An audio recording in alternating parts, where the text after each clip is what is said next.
Si è svolta stamani presso il Liceo Scientifico Leonardo di Agrigento la cerimonia di intitolazione del laboratorio linguistico ad Alice Schembri, che nel 2017 dalla Rupe Atenea mise fine alla sua esistenza e che vede coinvolti anche ragazzi, 4 indagati. L'iniziativa particolarmente significativa, organizzata dal Club di Agrigento del Soroptimist, viene fatta proprio nella giornata della festa della donna, per non dimenticare la figura di Alice. L'aula porterà il suo nome e servirà a testimoniare e a far riflettere le nuove generazioni. Alla cerimonia ha presenziato anche la mamma di Alice, Giusia Laimo, visibilmente commossa per il ricordo, il primo cittadino Francesco Miccichela, dirigente scolastica dell'Istituto Leonardo Patrizia Pilato, e Margherita Trupiano, presidente del Club Soroptimist di Agrigento, con diversi componenti del club stesso. Io posso solo dire grazie a tutti voi per questo pensiero, che resterà sempre qui a scuola, questa targa resterà sempre a scuola, che i ragazzi passando di qua chiedano chi era Alice e sappiano la sua storia, così aprono di più gli occhi. Non potevamo non essere presenti oggi, giornata internazionale della donna, nel ricordare Alice Schembri. Alice Schembri necessita di essere una memoria per le future generazioni, per ciò che le è accaduto, per come lo ha vissuto. E allora l'intitolazione di quest'aula vuole essere un momento per dire a tutti i giovani che passeranno da qui chi è stata Alice Schembri, cosa ha vissuto e cercare di ripristinare quei valori di rispetto umano, di rispetto nei confronti delle donne e ancora di capacità all'ascolto, che sono state fondamentali nella triste vicenda di Alice. L'abbiamo vista visibilmente emozionata e commossa.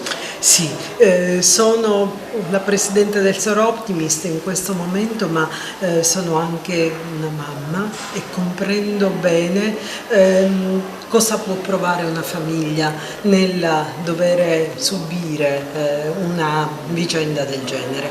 Quindi la mia commozione è certamente quella di una mamma, ma ho rilevato anche la commozione diffusa di una città che è rimasta profondamente segnata da questa vicenda.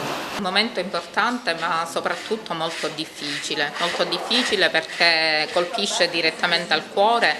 È un momento in cui ricordiamo una figlia del Leonardo che è andata via purtroppo perché evidentemente si è sentita sola. Questo è quello che dobbiamo assolutamente evitare per il futuro. Bisogna porsi all'ascolto dei nostri giovani, bisogna garantire a loro quel sostegno e quella fiducia che li porti ad aprirsi agli adulti. Sebbene grande sia il divario generazionale tra noi e loro, è importante far capire loro che possiamo essere un sostegno, un aiuto. Sicuramente possiamo essere delle persone che non giudicano ma ascoltano. Ecco, questo è il messaggio che vogliamo lanciare ai nostri ragazzi. Lei è una preside molto attenta. Che ricordo ha? L'ha conosciuta l'Alice?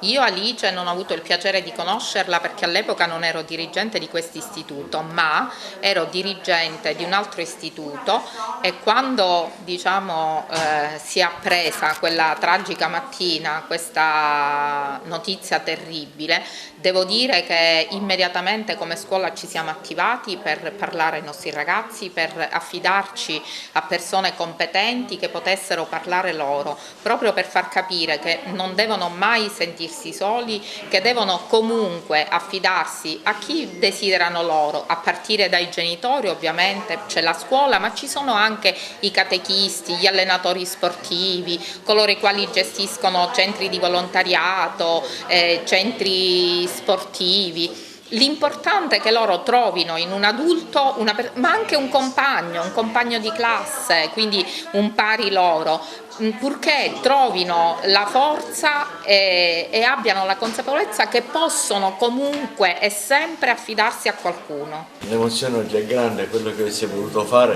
è un segnale forte per i nostri ragazzi, come diceva la preside, che ci vuole l'ascolto, bisogna portare i ragazzi a relazionarsi tra di loro. Loro stanno perdendo i migliori anni della loro vita, stanno troppo sui social, con i telefonini in mano e invece non capiscono quello che è il loro futuro. Io ho esortato sempre loro in altre occasioni anche di dedicarsi di più alla lettura, all'amore verso il prossimo, al rispetto, come dicevi tu Margherita, e anche a sognare, perché spesso i sogni si avverano e penso che questo sia fondamentale. È un messaggio che Alice col sacrificio proprio della propria vita ha dato e lascerà agli altri ragazzi e studenti che passeranno da queste aule, passeranno da questi corridoi. È importante che loro leggano che è scritto qua, è importante quello che è successo, perché la memoria è fondamentale, la memoria resterà eterna per sempre.